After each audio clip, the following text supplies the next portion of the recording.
Ladies and gentlemen of the jury, unfortunately, an oversized portion of this trial has dealt with the trials and tribulations of poor Russell Tillis. The defendant, the good-hearted citizen that writes letters to people in jail to keep in touch with them, to keep their spirits up. The man that provides free toys to his neighbors on Main Street. The good-hearted citizen that just can't find anyone that will help him. And everyone is judging him based on his bad record. Why won't anyone believe poor Russell Tillis? In the world of this defendant, things do not make sense. It is like a bizarro world where up is down, down is up, right is wrong, and wrong is right. It is a world where you are so depressed that you want to die because you might go to jail on a trumped-up charge. But God forbid you get caught trying to scheme your way into that death sentence. It is a bizarro world where you want to die so badly that you try to kill yourself and fail. But your next better idea is to confess to a murder you didn't commit, wait decades that it would take to kill you. That's the next best idea in Mr. Tillis's bizarro world. A world where you commit the newly coined phrase, strategic perjury. And then you sit on that witness stand and tell the members of the jury, trust me. A world where you claim to seek the truth by lying, forging, tricking, deceiving, scheming, and conniving. A world where you become a detailed expert about cooking methamphetamine, not creating it, but extracting the amount of grams necessary to get you high. But you're not all that into drugs. A world where people who you were good to, who you put money on their books in jail, who you wrote letters and helped them over and over again, that you used to get high with, that those people will come into court and perjure themselves and call you a rapist and say that you chained them to the bed and ejaculated on their faces. Years later, because you wouldn't give them a ride. This is Russell Tillis's bizarro world. A world where in one breath you say to the police, you'll never catch my brother. I'll never tell. And then the next, you come in to a public courtroom and under oath with TV cameras say, my brother's the real killer. That is Russell Tillis's world. A world where no means no, but sometimes yes, and yes means no, unless it doesn't mean, because it all depends on what benefits him. A world where you raise your right hand and ask God for the strength and the help and the assistance to tell the truth about this case, which you saw yesterday that defendant do. And then just a few minutes later, refuse to answer questions on the grounds they might incriminate me. That is Russell Tillis's world. It does not make sense His story does not make sense, and that is a rabbit hole into the defendant's house of horrors, into his mind. It's like a gerbil running on a wheel. It's a knot twisted in so many different positions that what is up is down, and what is down is up. The world does not make sense if you're living in Russell Tillis' world. The entire defense can be summed up in two phrases. If I confess to the little things, they will believe me when I deny the big things. And admit what you can't deny, and deny what you can't admit. There are clear advantages to Russell Tillis taking that witness stand and telling you about all the drug things he does, and then pretending like, oh, I'm guilty of dismembering the body, even though I won't admit to it because I'm not answering your questions, Mr. Mizrahi. I may have done that because I have to admit that because the body's chopped up and dismembered in my yard. But anything else I'm going to deny. And maybe I can find someone that will bite on that hook. When you think you've been caught, you start giving little partial truths and hope that someone bites. All we heard yesterday was the desperate attempt of a man indicted for first-degree murder that has a dismembered human being strewn in 4 different holes in his booby-trapped backyard. He tried to explain away the unexplainable. Nothing more. During my closing argument, I want to take you into the real world. The world of laws, the world of justice, the world where things make sense. And logic, not fantasy, rules the day. I'm going to take you to the place this trial should have been the entire time, which is what happened to young Joni Lynn Gunter, and how that face turned into that skull. That's what this case is all about. Not Russell Tillis' rock throwing. It's about the truth surrounding that crime. Now, what everyone has been through today, yesterday, Wednesday, Monday, and Tuesday, this week has been trial. We have all seen it in ourselves and in each and every one of you.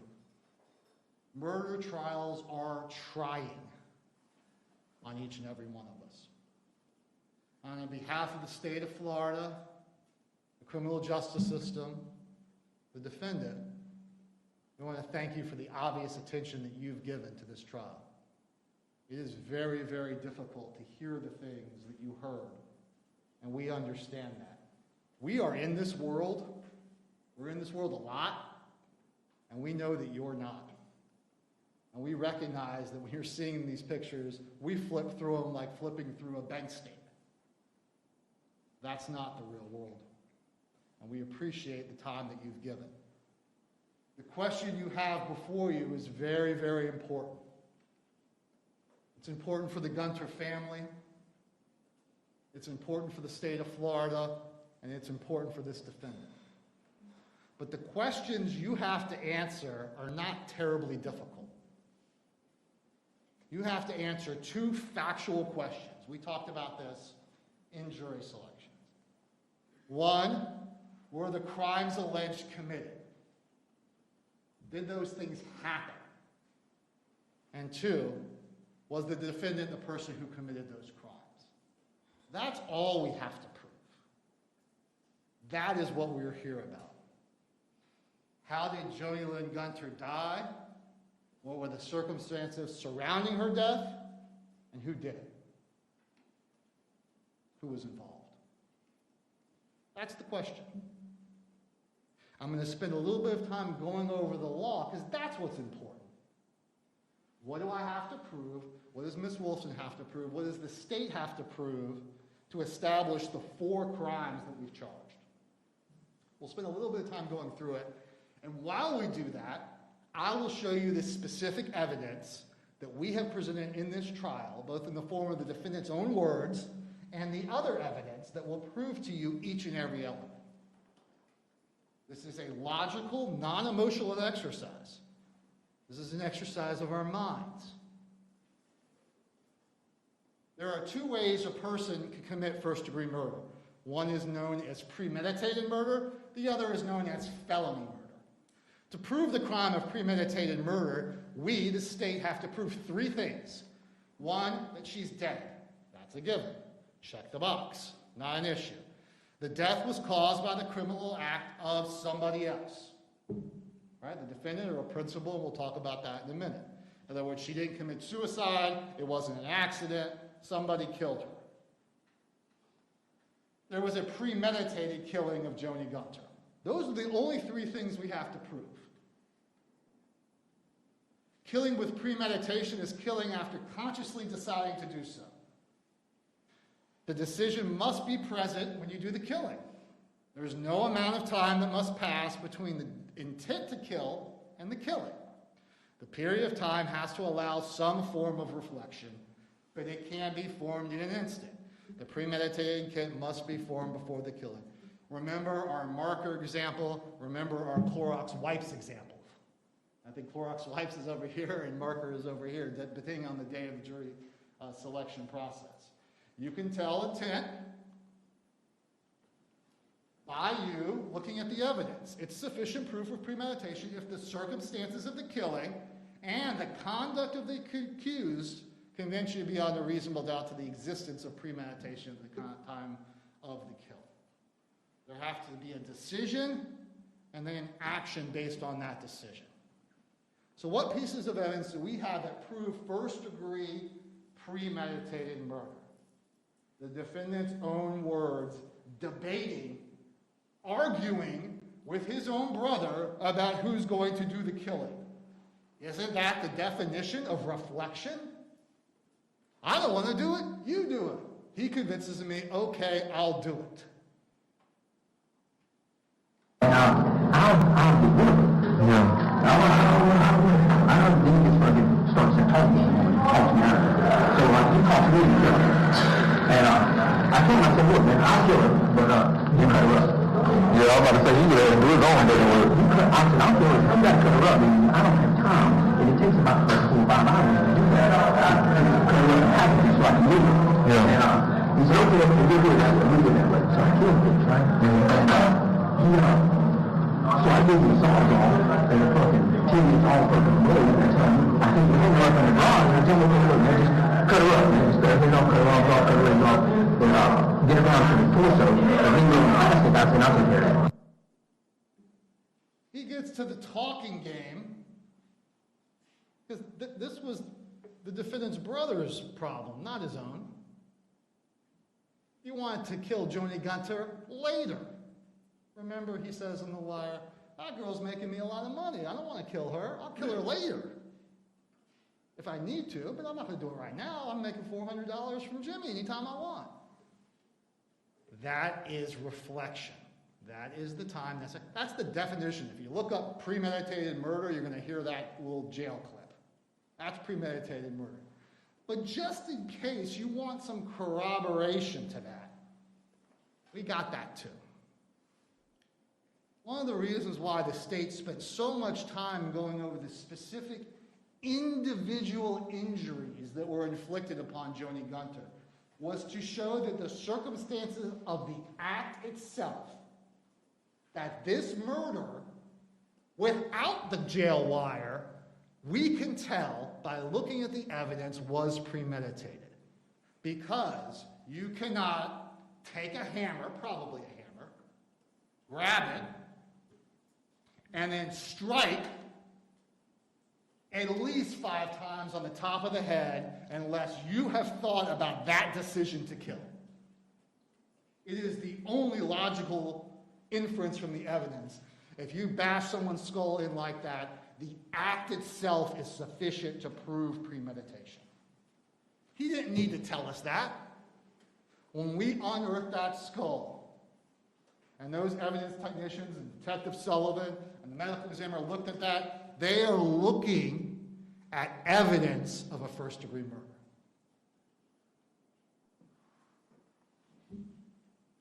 Not to mention Joni Gunter trying to stop those blows. The defendant had to break her hand in 3 places in order to inflict those 5 to 7 breaks in her head. Not to mention the other injuries, soft tissue injuries and the like, that we couldn't see because of the decomposition. That was just what we could see. This case is a premeditated murder no matter what way you slice it, no matter what way you cut it.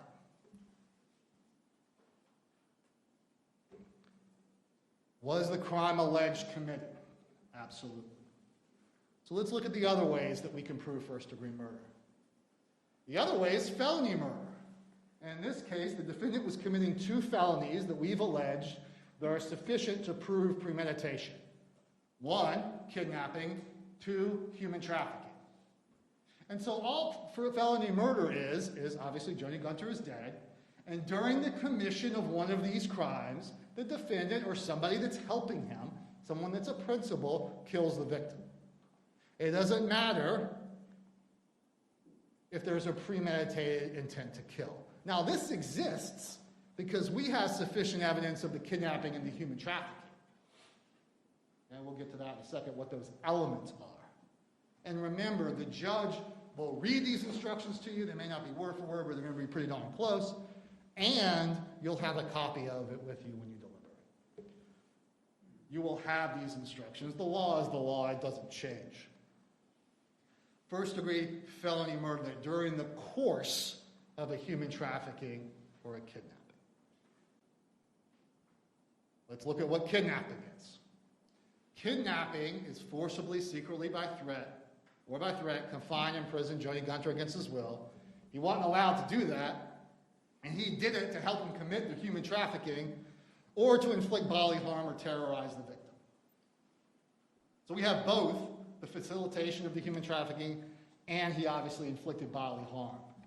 So how do we know that he confined her? I would pick them girls up, take them over there and lock them up in that room, and he would come over and fuck them. But that was okay. He didn't mind that they were there locked up in a room, and, you know what I mean? Locked up, chained up. This is all evidence of confinement. The defendant, in his own words, was admitting that he was confining not just Joni Gunter, but other girls against their will for the purpose of selling their body, and in Joni Gunter's case, beating them and killing them. The confinement helped them do that. So that's why there's both theories on the kidnapping. It's pretty clear. There's corroborative evidence, not just his own words, and we'll get to that in a second. So let's look at human trafficking. For the kidnapping, the purpose of this instruction that you're seeing on your screens now is if you have to beat someone with a hammer, during that process, you're actually confining them. So the law has to say there must be something more than the act itself. So if you grab someone and beat them with the head, oh, well, that's a kidnapping. No, there has to be a confinement that's greater than the act itself. And that's where the chaining and the locking in the closet, the locking in the house, the confinement has to be more than the actual killing. And we have that here. So that's the purpose of that instruction. So human trafficking is pretty, I guess, self-explanatory. He got money that exposed a person to human trafficking, and the human trafficking was coercion for commercial sexual activity of an adult. So he had to get money from it, which he did, and then it was for the prostitution of the girl, Joni Gunter, that he had locked in his room.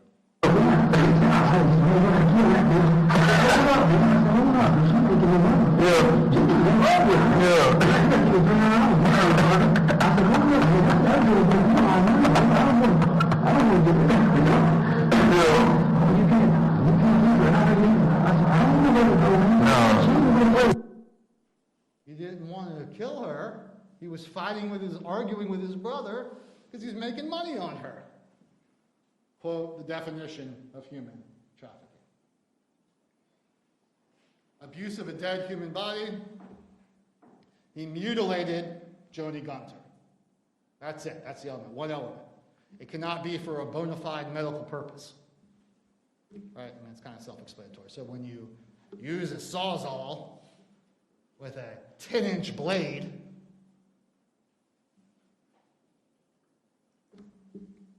enough said. Last little piece of law I want to discuss with you is the principal instruction. And this is, the state's theory is that, and we'll talk about this in a little bit, is that Claude Tillis is certainly involved in this case. He may be a principal of first-degree murder. In fact, that's what the defendant said he did.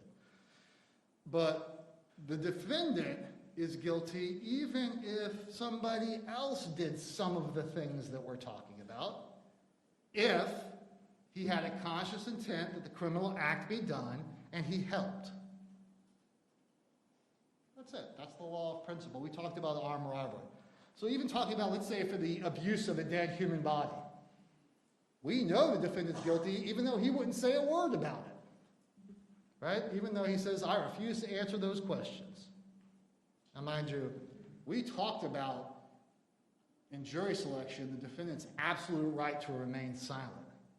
But the law, when he chooses to testify, which was his free and voluntary choice, is that his testimony shall be considered like the testimony of any other witness.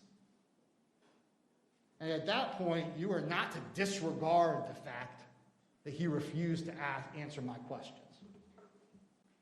because you're to treat him like any other witness.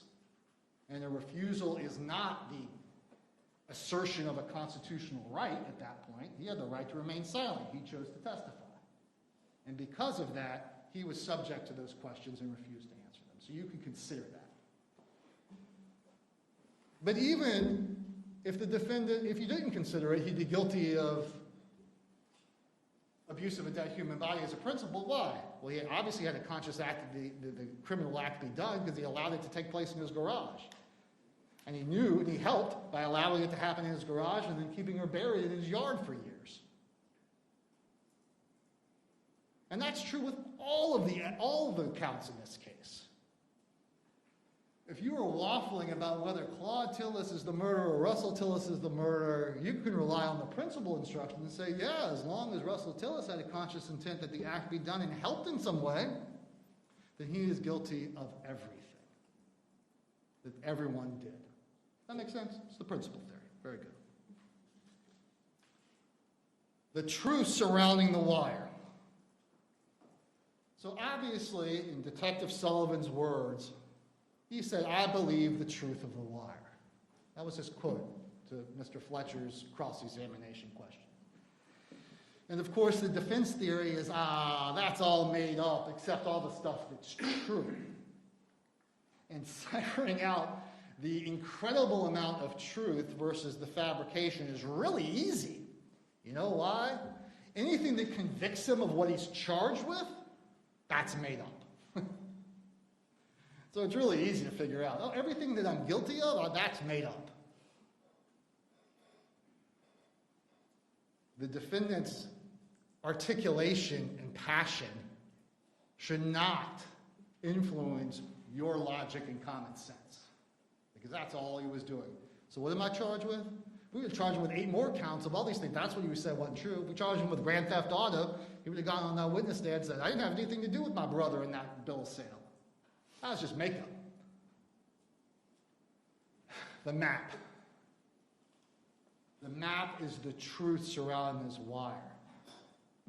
He knew the exact location, the exact place that he was found. That is the truth surrounding this wire. The only person in the world, excluding maybe Claude Tillis, that knew where that body was the defendant. And you can see that he nailed it through Sammy Evans. 2, the opportunity. This is the truth surrounding it. In our lives, have we ever seen a house decorated and landscaped in such a fashion, and booby-trapped in such a fashion? And I think we heard testimony that that was all because he didn't want his tools stolen. What? I guess a dog couldn't do that? Safe touch security? A little camera? Maybe a lock? No. The only logical reason to have your landscaping like this is because you don't want nosy neighbors knowing what's going on in the house of horrors. Very few people in our neighborhoods, quiet neighborhoods, nice neighborhoods. You look at the overhead picture, it's a nice little neighborhood. You met some of the neighbors. In a nice little neighborhood, can you have a facility for the dismemberment of bodies? Can you have a human trafficking ring going on? You need some privacy, and that's exactly what the defendant had. The condemned. The defendant's motive on this wire to confess was not because he wanted the death penalty. It was because he and Sammy Evans were trying to figure out a way to get him out of trouble because the defendant knew that his house was going to be destroyed and there was nothing he could do about it. If the defendant was wanting to get the death penalty, wouldn't the majority of the 2 wires, both the 5th and the 10th, be discussing how evil he is? How horrible the crimes were? Although there's a lot of that.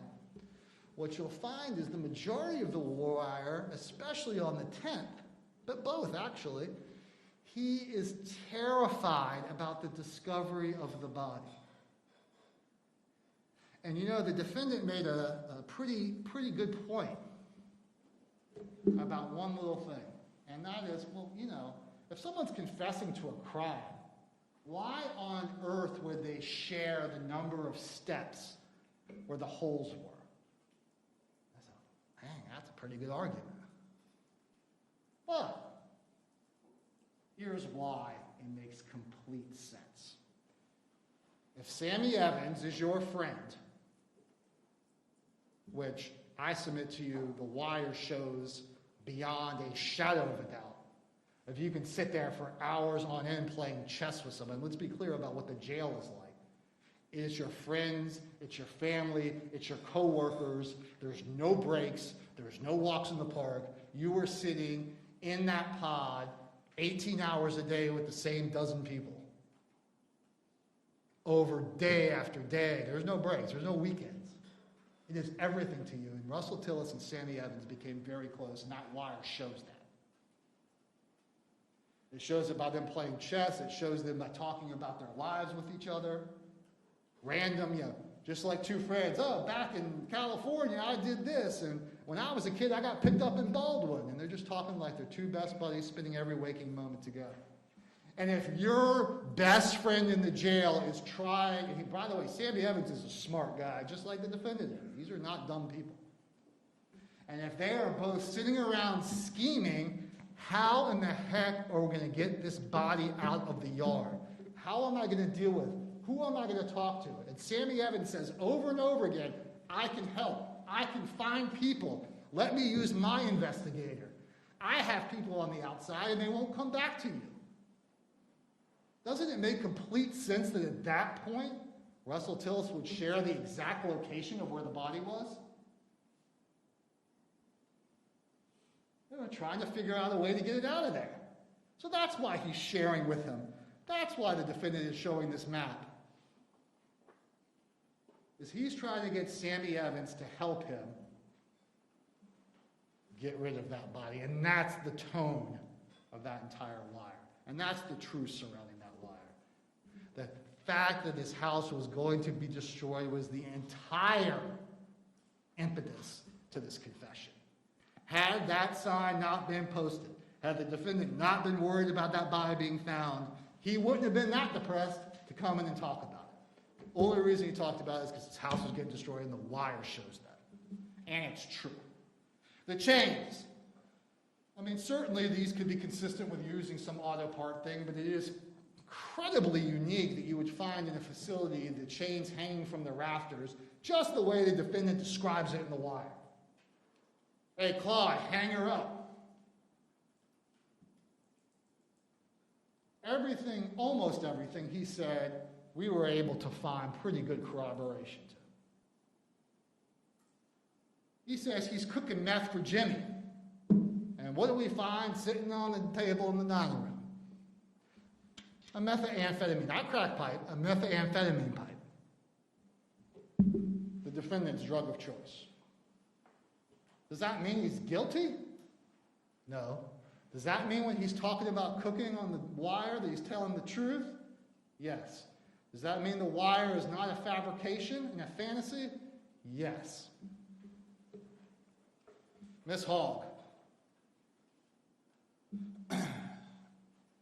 Let's be very, very clear about this.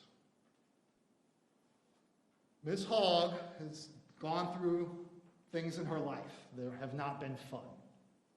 And she was incredibly truthful, I submit to you, on that witness stand when she discussed it, when she discussed her drug addiction, when she discussed her life on the street. I submit to you, when someone like Miss Hogg, who has been through so much pain and so much trauma, that the last thing in the world she wants to do is to come in with police officers and prosecutors like me going, how much heroin did you use? What's it like to be high? Do you enjoy prostituting yourself? And the fact that she was willing to talk to Detective Sullivan, to talk to us, and then most importantly, to sit there and talk to you and be subject to cross-examination about her life, should speak volumes about her credibility. And for an instant to think that a person addicted to heroin that sold her body for money would be so upset about a ride that she would commit perjury years and years later is nonsense on its face. But here's why it's so critical. I woke up and I was chained.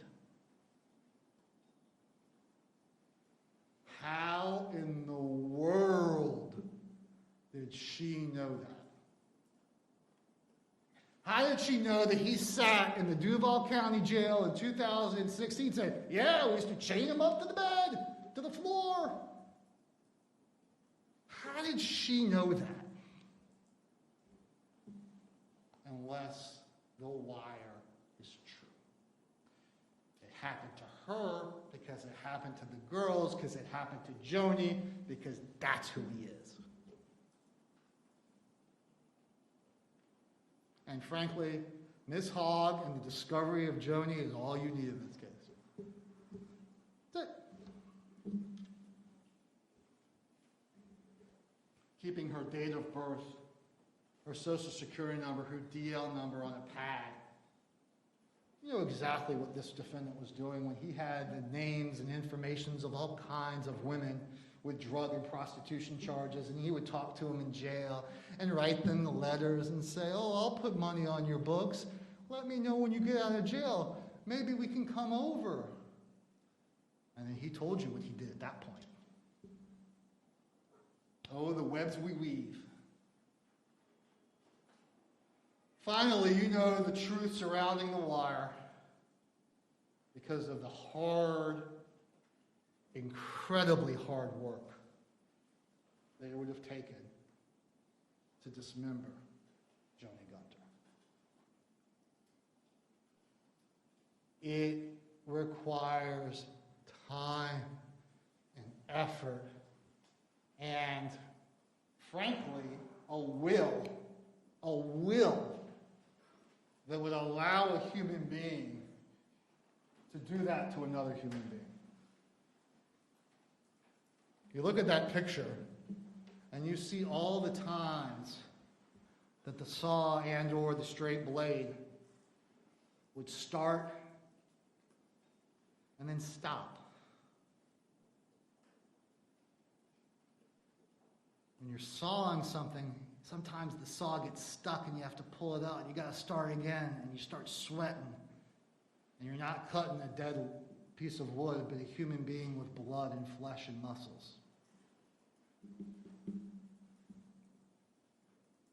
Oh, it's just makeup because I wanted the death penalty. Don't believe anything in that. I plead the Fifth Amendment.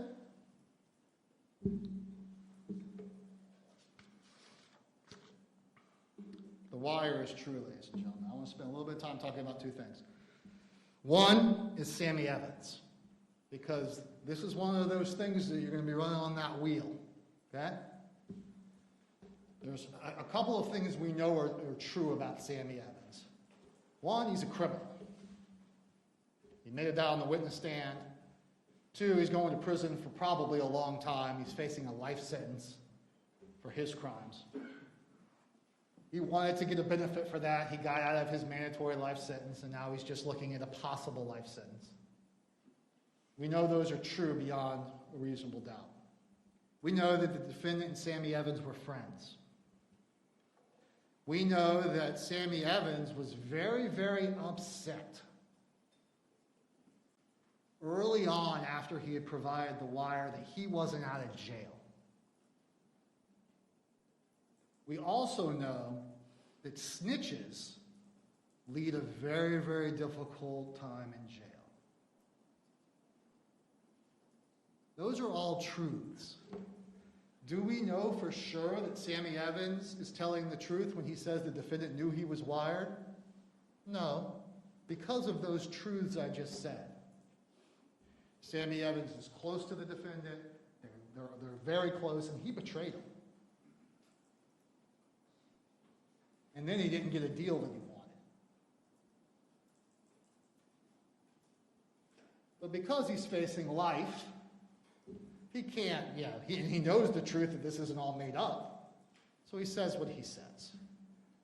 This case is not about whether Sammy Evans is telling the truth about whether the defendant knew he was being recorded or not.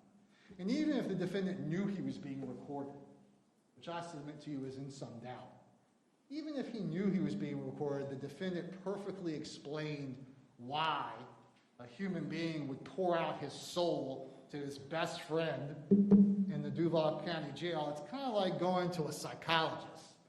And sometimes it just all pours out. Those were his words. I submit to you that Sammy Evans' testimony is critical only to the extent that he verifies it's Russell Tillis telling us these things. And I submit the other is spinning around the wheel. Finally, I want to mention Claude Tillis. This is hard to say.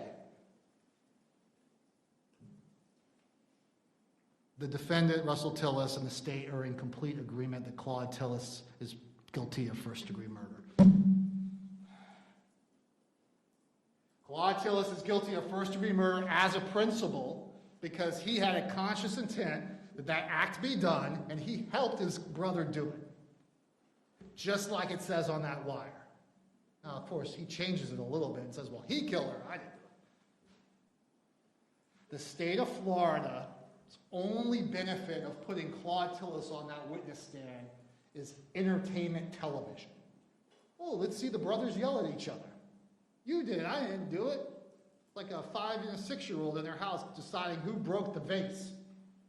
Who's going to tell mom? I didn't do it, you did it. No, you did it. That's the only benefit. It would not get us any closer to the truth. The state of Florida is not going to call a witness on the stand that it believes, based on the evidence, is guilty of first-degree murder, and then hear him lie and say, I didn't do first-degree murder. Detective Sullivan tried. He testified. I tried. I wanted to get Claude Tillis, but the only evidence was him. Whole 6 Amendment thing. You can't charge someone based on someone that can't testify. So we have to accept it. And I'm sorry if you wanted to hear from him, but that doesn't get us any closer to the truth. It just gets us a lot closer to Jerry Springer.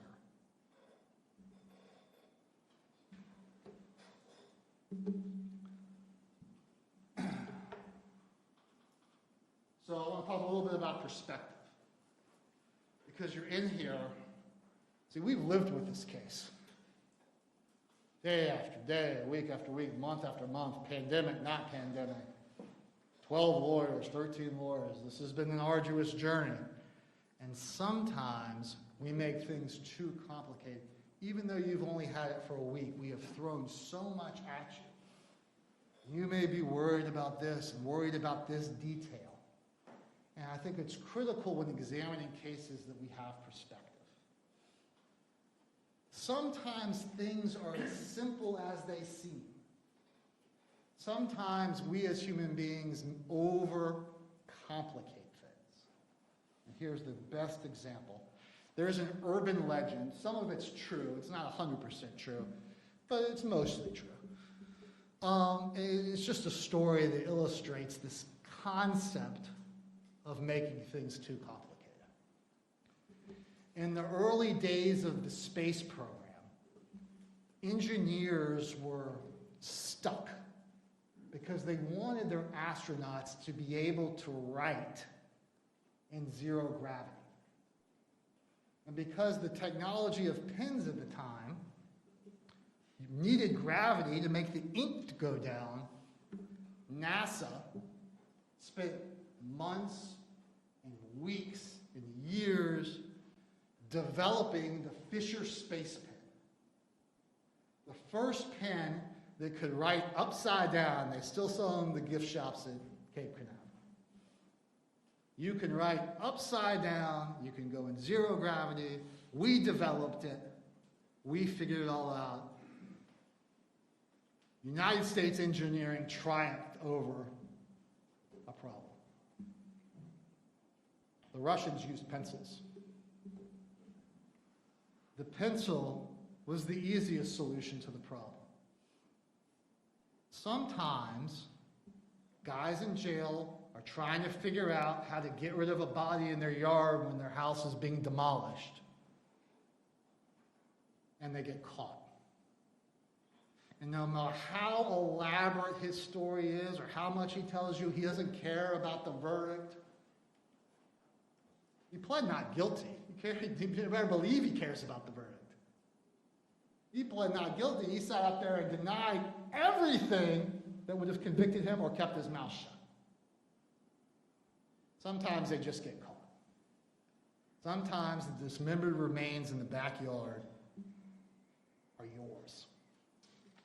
Yours to own. Sometimes the cases are just that easy. I want to talk about the burden of proof, because we do not have to prove this case beyond it to the exclusion of all doubt. The law says that doubt has to be reasonable. The definition, the synonyms of reasonable are logical, well-founded, sensible, and intelligent. If you have a doubt like this, then you should return a verdict of not guilty, because the doubt is reasonable.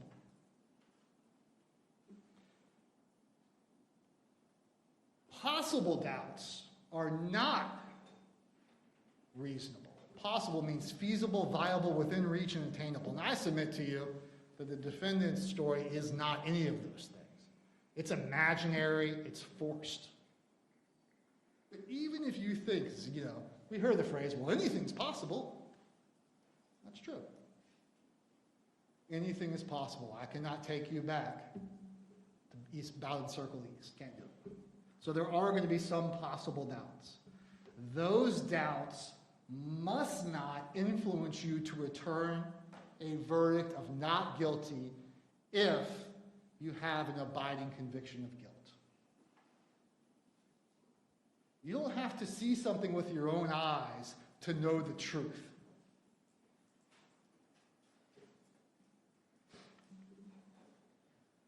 I want to finally end by discussing our evidence and not even mentioning the wire. And frankly, although I submit, probably we need the wire to prove the human trafficking, because Tabitha Hogg doesn't mention anything about being sold in human trafficking, so I think we need the wire to prove the human trafficking. But all the other things we can prove without the wire, because Tabitha Hogg does say she was chained in that room in a very similar fashion to what's on the wire. And so I think you can believe that, and therefore you can believe that the same thing was happening to Johnny Gunter. The evidence without the wire is a detailed map that only could have been provided by Tillis, provided the location of the dismembered remains of Johnny Gunter. The map led to a murdered and dismembered woman put in 4 holes in the backyard. The defendant had tarps and traps to keep his yard private. The defendant had a, quote, facility that would have allowed the space and time necessary to accomplish his tasks. He had the exact tools that dismembered the body. Remember, Heather Walsh Haney had no idea that we found reciprocating saw blades and pawn slips that showed that he owned a reciprocating saw.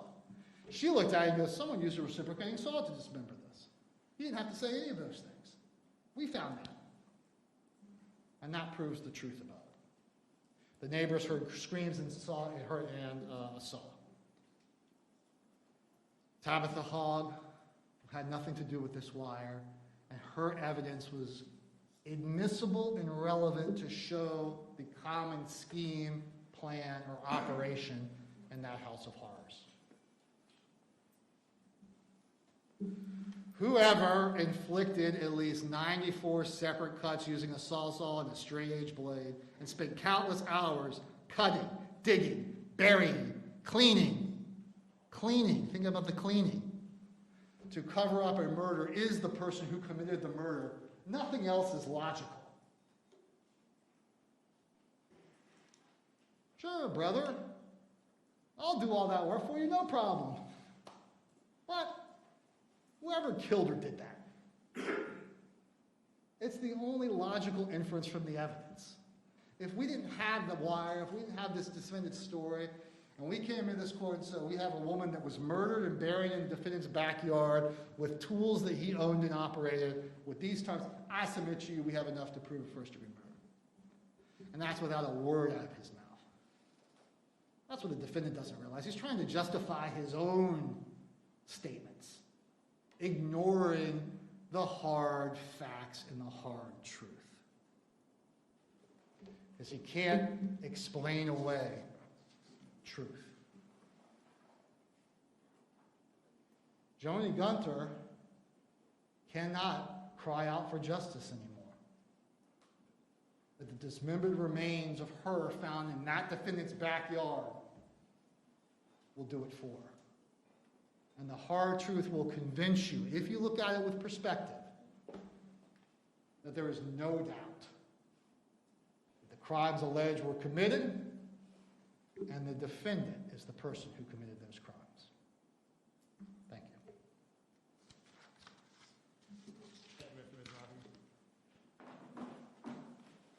Good afternoon, ladies and gentlemen of the jury. One of the things that I know you have figured out by now is that I wasn't there that night, back then in 2015, and neither was Mr. Mizrahi back there. We rely on the integrity of this process. We rely on witnesses to come in and tell the truth. We rely on police officers to come in and tell the truth. We rely on the integrity of the system.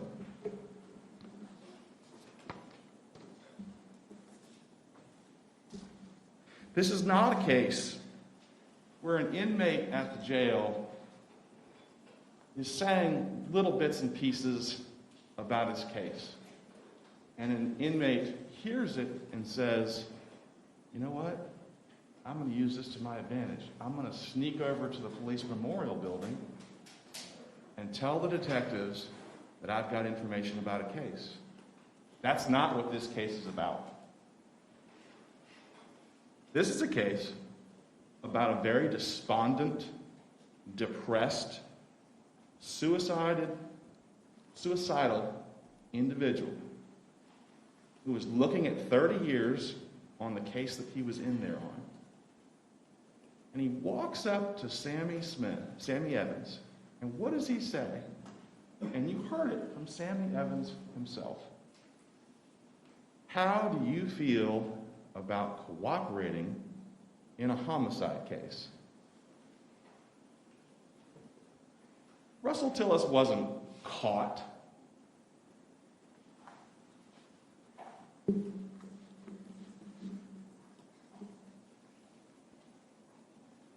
The state's witness told you that. That's their witness. This case lacks integrity from the moment it began. And the state attorney's office cannot hide from that.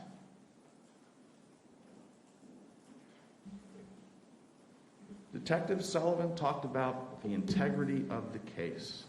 And this one, based on what the witness that they brought in here said, swore to, under oath, this one was compromised from the second it started. And the bells, ladies and gentlemen, should have been ringing loud and clear. Well, Mr. Evans, we kind of need to know where the body is. Miraculously, Mr. Evans shows back up with a map, a detailed map, the floor plan of the house, the exterior, the fence line, and the number of paces from the fence to where the body parts are. Hands it to JSO. And JSO is just clueless. It doesn't get any better than this. This is perfect. You'd think this guy would want to be caught. And that's exactly what was going on. And it went right over their heads. For 3.5 years. Detective Sullivan told you about this process of wiring up inmates. You hide this little device on them. You heard them on the wire. If it comes off, stick it in your pocket. If it comes off, stick it in your sock. Just hide it somewhere else. The integrity of a true confession lies in the fact that the person being recorded doesn't know he's being recorded. He's just talking at the jail and he lets out the wrong information and it gets caught on a wire that might last for 8 hours. When you send somebody in there with a wire, that battery, I think Sullivan said, can go up to 8 hours. They're not expecting, hey, Tillis, and then bam, bam, bam, details. No, 8-hour window to record somebody, just to get little pieces. That's not what this is.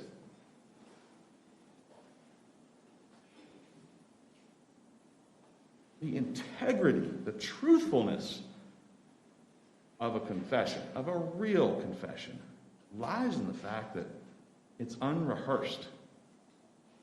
It just sort of slips out. These two guys, Sammy Evans was going to help Mr. Tillis solve his problem.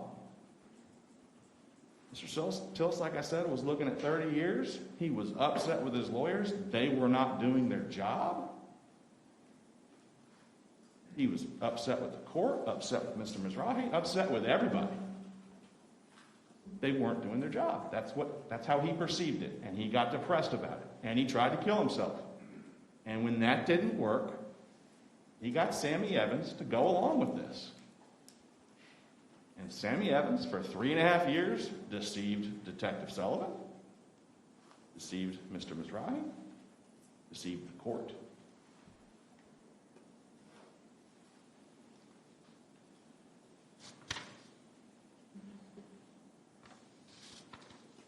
Let me talk to you about some of the things that were said on that wire. And if you want to, you can listen to the whole thing during your deliberations. But here are some things that just struck me as just crazy. This is how you know things have been thought about before he spoke into the wire. Mr. Tillis, nah, hell no. And I apologize for the language. One of them, I tell you what now, one of them I fucking turned loose and I picked her up and I kept her for about a week. Fucked her, and shit, she fell in love with me. So I turned her loose, right? Just to get rid of her because I was tired of fucking her, right? Sammy Evans. Yeah. Go a little farther down. Sammy Evans. So, was she hooked on dope or was she in love for real? Mr. Tillis. She didn't want to do a lot of dope. Don't get me wrong, she got high. Sammy Evans, yeah. Russell Tillis. She wasn't really fucked up on the dope. Sammy Evans. She wasn't a junkie. Russell Tillis. Nah, yeah. She wasn't on the street tricking. When I picked her up, she wasn't tricking. She wasn't a prostitute in the street. But I mean, she got high, but she wasn't fucked up on the dope to the point where she didn't know what's going on. Mr. Evans. And fell for you for real? Mr. Tillis. I don't know. I tell you, people are strange, man, sometimes. Russell Tillis. I turned her loose and she wouldn't leave. Sammy Evans. That's crazy. It is crazy. It is. It's made up. But here's where you see the real spoon feeding. Russell Tillis. Yeah, she stayed around the house and I guess for about 6 or 7 months. Sammy Evans. Did she clean and cook and wash dishes? Yeah, Russell Tillis. She was a good cook. There's nothing true about that. That is not true. That's just so fantastical. It's spoon feeding the detectives listening to this wire.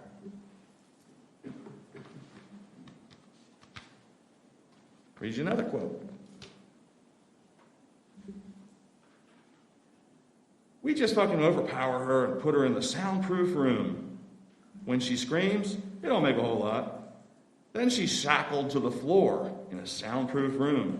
The doors are locked. We just leave her in there for about 24 hours. Eventually, they all come around to understand that things wasn't too bad. Really? They like it. They like being sold for money. That's what he's telling you on this wire. That's not believable. They're there of their own free will after a little while. They're happy. Straight up bogus.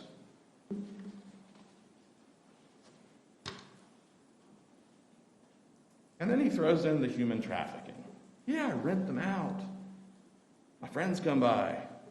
Jimmy, David, they come by. They pay me money for it. He turns it into a business. Russell Tillis. Yeah, but it really didn't start out to be that, but it kind of turned out that way. I mean, after about the first year, it just started off for profit personally. Personally, you, Sammy Evans, Russell Tillis. Yeah, personal, by me personally doing it. But hey, Jimmy got a little money, and after Jimmy started paying me, I thought, well, god damn, I can get a couple hundred here, 200 here, 300 here. He's telling you he's turned it into a business. Kidnapping girls, shackling them to the floor, and renting them out for sex. And after a while, they get used to it, and they kind of like it. They understand it. One of them fell in love with me. I couldn't even get rid of her. And she hung around the house. And when I went to work, she cleaned and did the dishes, and like a good little girl. This is a fantasy. This is a fantasy. And then he goes on to talk about all the crimes he's committed. He talks about killing 2 other girls, dismembering them, throwing them in the creek, whatever it was he said. He's just spoon-feeding these detectives. At this time in his life, he's depressed and he wants to die. He's facing 30 years, a slow, long, agonizing death in prison, and he believes that. On a case that he calls a cop charge, it's him versus the police.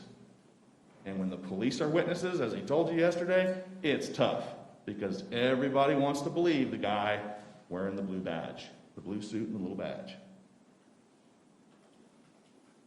He's convinced he's getting the rest of his life in prison. So he wants to die, as Mr. Rosardi said, suicide by state. He wants to get in here, get convicted, get the death penalty, waive all his appeals, and go off and get executed in 3 years. Doesn't want to die that slow death in prison.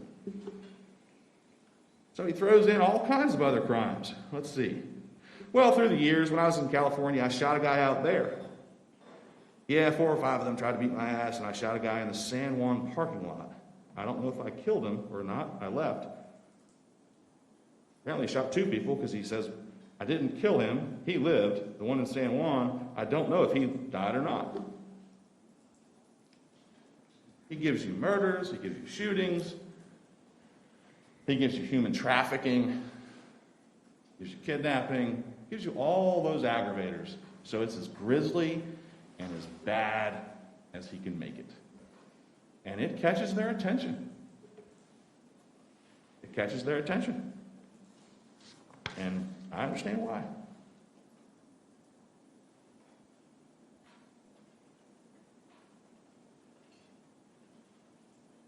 Locking girls up, this girl up for this amount of time, a couple weeks here, get rid of her, get a new one, lock her up, shackle her to the floor. I asked Detective Sullivan, because what a person says, you gotta go out and find the evidence that sort of supports it before you convict them. Was there any evidence that that chain, and you saw that chain in pictures, it's a big heavy chain, it's rusty, it's old. You saw 2 different beds in the house. If that chain is wrapped around the bed frame, or the metal part of the bed frame on the other bed, and those girls are locked up for weeks, days, weeks, hours at a time, you think they ever tried to pull on that chain to get out? They pull on it, they tug on it, it would leave marks all over those bed frames. That would be convincing proof if they had found that. Detective Sullivan, did you find anything like that in that house? You had yourself and 5 other police officers going through the 4 or 5 rooms in that house. Did you find any of that? No. All this beating up, knocking teeth out, rape. Did you find a single speck of human blood anywhere in the house? No. That, ladies and gentlemen, would be solid proof of human trafficking, of kidnapping, of this sex slave rape business that he goes on and on about on The Wire. That would be solid proof. And without it, it's just words. He is spoon-feeding Sammy Evans, who is spoon-feeding Detective Sullivan, who brings it over here the state attorney's office, and it results in an indictment. Detective, there were all these phone numbers of people on the wall, written on little pieces of paper, on a desk, spread out, this person's name, that person's name. In the wire, he says, yeah, Jimmy came over all the time, paid me money. Did you ever find Jimmy? No. Was there a note somewhere with a Jimmy's phone? Nope. How about David? Nope. These are fictional characters that he made up as part of this contrived confession to get him the death penalty. Otherwise, the state would find those guys, because you know they looked. Through phone records, through something. There must be an association between Russell Tillis and a guy named Jimmy and David. There isn't. It's just made up.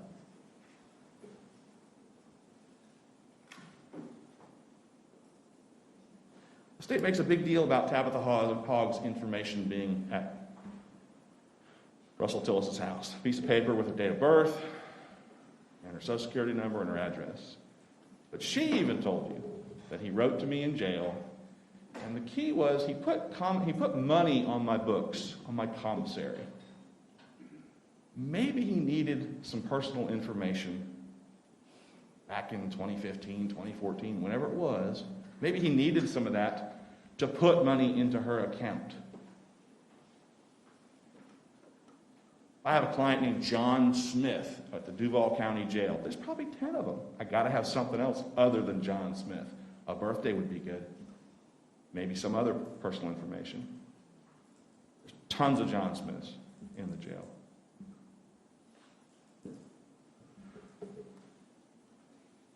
He certainly didn't hide that piece of paper.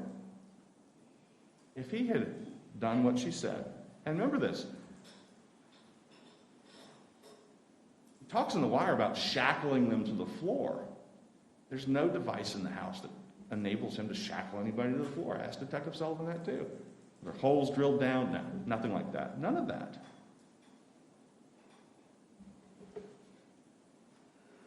And while we're on Tabitha Hogg, one of the things about Detective Sullivan that he talked about is the integrity of the case. And since I wasn't there and Mr. Mizrahi wasn't there back then, we have to rely on what these witnesses tell the police back in that time period. And it was Mr. Mizrahi that brought it out. This part about ejaculating on her face. Detective Sullivan, did Tabitha Hogg tell you that when you talked to her? No. It's that added detail when she gets to court. She throws it in there. Detective Sullivan never heard that. And I asked Detective Sullivan, and you remember Tabitha Hogg said, here's how I got out of his house. He apparently chained me back up to the bed, but maybe he didn't do a very good job of chaining my legs. It was loose. Snuck out, and he was sleeping on the couch. I tiptoed past him, and I ran up the street. That's not what she told Detective Sullivan years ago when he interviewed her. She told him, he got tired of hearing me make noise and yell, so he let me go. Why does a witness come in here and say one thing way back then and then new things here? The judge will instruct you on that. Does a witness, when you're evaluating a person's credibility, just a lay person's credibility, did they say one thing back then and now say something different now that's inconsistent? And yes, she did. She added things. Even Mr. Mizrahi called her credibility into question. We pointed out there was no tree in the backyard to chain her up to. Mr. Mizrahi says, well, maybe it was a pole. Remember, this is a girl that, by her own admission, for 5 days, 4 or 5 days, was shooting heroin into her veins every 4 or 5, 6 hours. at that time. And I don't mean to be gross, but sometimes the defense attorneys, when we're cross-examining someone, we have to ask kind of gross, uncomfortable questions. Because for the first time, yesterday, or the day before when she testified, we heard that not only did he rape me, but he ejaculated on my face and rubbed it in. And so I asked her, what'd you do when you left? Well, I ran down the street. What'd you do then? Well, I went to a gas station. What'd you do then? I hid. I called somebody to come pick me up. And it makes me feel bad to ask this question, but if you had just been raped and this person just ejaculated on your face, don't you walk into the bathroom and wipe it off? No.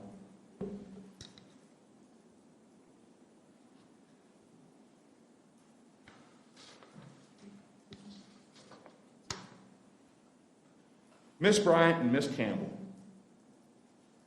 More about the integrity of this case.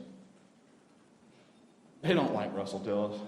He's that neighbor that just drives them nuts. Up all night, making noise. They come in this week and they say, well, one night I heard a girl yelling and then it stopped. Let me go. And then I heard a saw. I told you that. But back in 2016, when they were unearthing the body and the neighborhood was abuzz and everyone was being interviewed in the neighborhood by Detective Sullivan, they didn't say that. They didn't say that. Who told you that? Not me. Detective Sullivan told you that. He is calling into question their witnesses with his testimony. That's not the defense attorney doing that. I brought it out. And I asked, over time, when the body gets uncovered and we start seeing it in the news, I asked both the ladies, Miss Bryant and Miss Campbell, did you watch the news coverage? Oh yeah, every single story. They were excited. Getting rid of Russell Tillis. They saw all the stories. And over time, it becomes a homicide investigation, and then it becomes House of Horrors in the paper, then it becomes dismemberment. And then they get in here 5 years after talking to Detective Sullivan, and from the stand, they tell you things that they never told Detective Sullivan. I heard her say, leave me alone, let me go. That there's kidnapping right there. And then the saw. That's the first thing. That is the first thing anyone that lives on that street would tell Detective Sullivan. That's the first thing they'd tell him. Why did it take 6 years? 5 years. And what's in between? What's in between is exactly what Detective Sullivan tells you he gets concerned about. The media. The media gets things out there. Sometimes they get it right, sometimes they get it wrong, but the problem is it influences not only what a potential suspect might say, but it influences what witnesses say. It's great for them, great for the state, adds flavor to the case. But for us, there's a problem with the integrity of the case when that happens. And it was Detective Sullivan that told you that those two ladies didn't say that back then when he sat in the living room and interviewed them.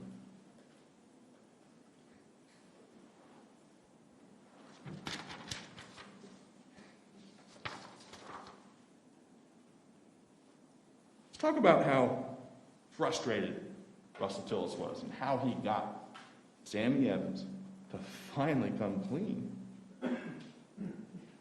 He took the stand yesterday and he told you he's mad at the judge, he's mad at Mr. Mizrahi. Things weren't going well. He was suicidal. He had to do something to just end it. So he comes up with this plan. And Sammy goes right along with it.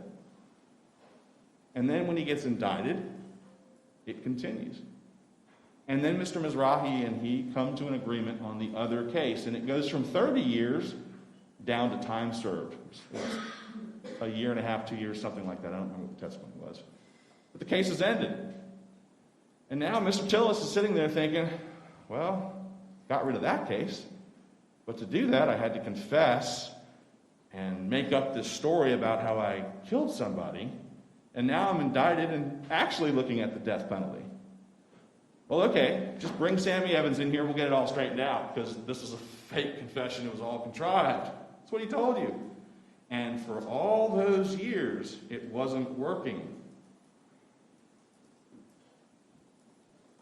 And to coin the phrase, strategically perjured myself. What Russell Tillis did, to be honest with you, was flat out brilliant. Brilliant. He sidelined me. I'm his 12th attorney. He sidelines me.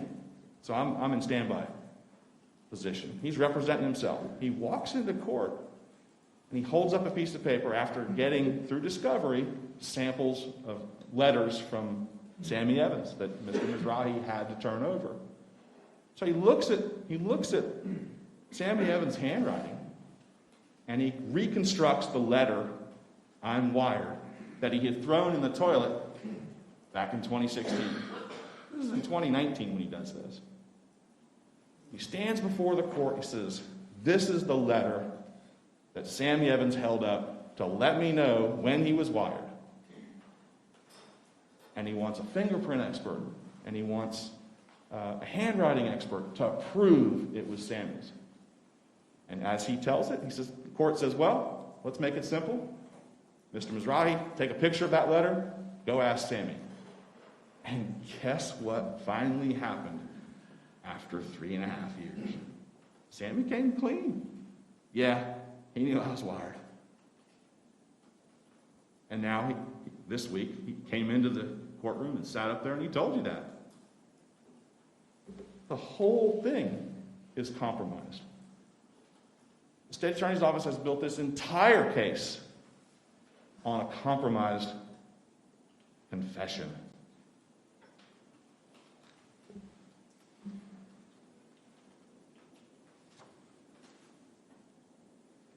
Mr. Tillis told you that, about how he did that, how he strategically perjured himself, if that's the word, and it went completely, 100% uncontradicted by the state.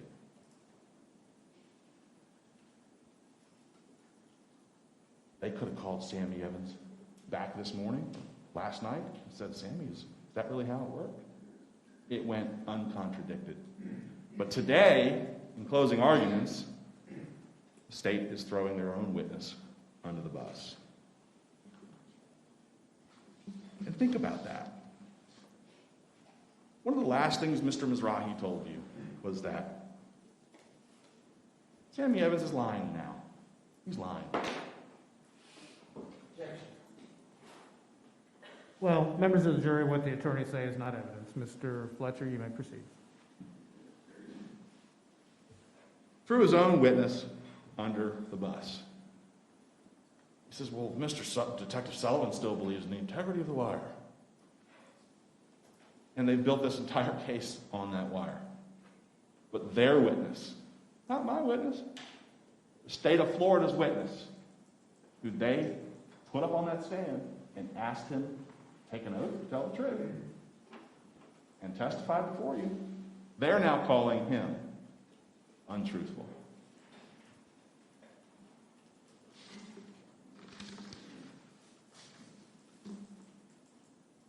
It took 3.5 years for him to tell the truth. Mr. Mizrahi says, "Well, he sent a letter. He's upset because he didn't get out on bond." It took him 3.5 years. And he did it because he got tricked into doing it. He told the truth because when they showed him the picture of "I'm wired," he said, "Dang, Tillis still has it. It's true. That is the letter I showed him when I told him I was wired for that first conversation." The integrity of this case was compromised from the first day, and it was compromised this week, and it remains compromised. You cannot base a guilty verdict on it. Mr. Tillis told you yesterday that his brother pulled up and there's a dead body in the trunk. And all he remembers is blood down the shirt. He is not guilty, and the state has failed to prove this case beyond a reasonable doubt. He is not guilty of first-degree murder. They have shown you no evidence of human trafficking. The one girl that comes in and says, yeah, I was chained to the bed, and I spent a lot of time over there, a couple different nights, I'd go over watch movies, whatever it was.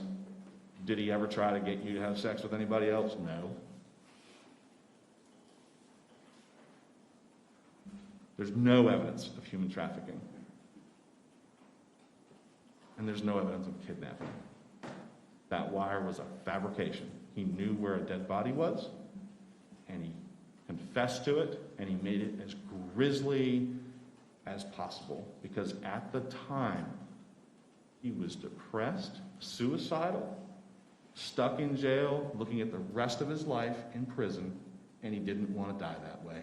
And it might not be the smartest way to get yourself executed.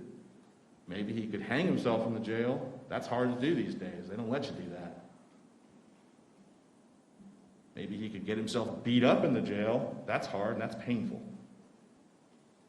Might not be the smartest way to go out, but that's the route he chose. So he gave this ridiculous confession where he made it as bad as possible so that you eventually would get assembled into this courtroom and go for it and convict him and give him the death penalty.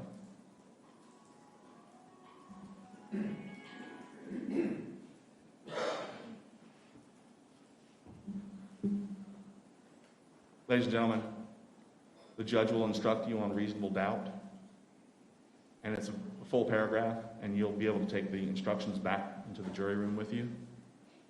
And it's one of those lengthy paragraphs that kind of rambles on, and it really just tells you what reasonable doubt isn't. Not speculative, imaginary, none of those things.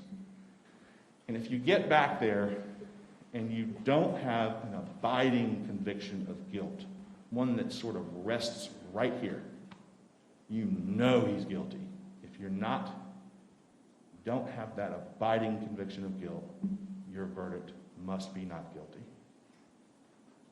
If you go back there and you waver and vacillate, you think, maybe not. It's done. It's over. The law says, if that's how you feel, in here, you're just not sure, if you're wavering and vacillating, then the verdict should be not guilty. Thank you.